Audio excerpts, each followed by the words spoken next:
All right, in this video demonstration, we're going to talk about looking at the firewall logs. And on server B, what we're going to do is we're going to open up the Windows Firewall with Advanced Security. And we're going to kind of do a special configuration here to make sure that our firewall is just killing everything on server B. So let's go to Windows Firewall Properties, and on the domain profile, which is what we're actually utilizing, we are going to block all connections, just so we can kill everything coming across. Say apply and OK. And then what we're going to do is we're going to go to our logging. So we're going to go right here under customize, and we are going to turn on to log drop packets. Now we're probably already going to get some drop packets without doing anything else, because there's a lot of communication going on in our network, especially with server B.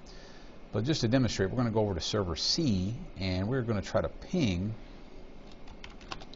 server B.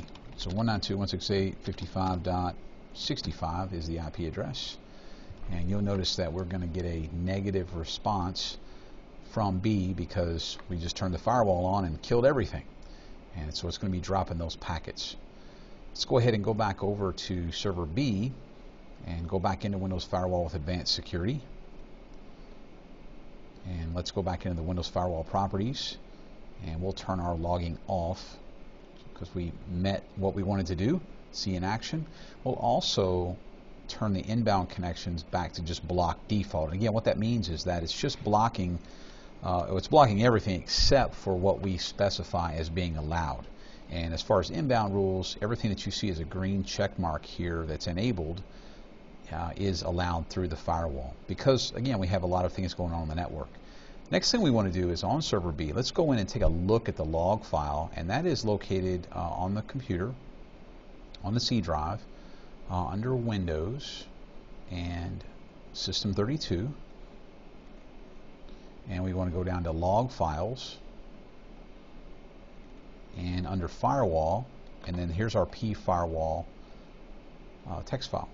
And when we open up this, we can see that I don't know why it does this, but I'm going to get rid of this extra line to kind of shore everything up. You'll notice that we have these different fields. They're kind of like the headers. There's date, time, action, protocol, and it goes on down the list here. So we can see that at the end here we had drop ICMP from 192.168.55.94, which is my server C machine. The destination was 65, and again it killed those. And these are some other items that were going back and forth on our machine. So again, we can just go in here to the log file, and these are the things we want to focus on right here, is the ICMP packets that were dropped, and there we go. And that's all that we need to do for this portion of the lab.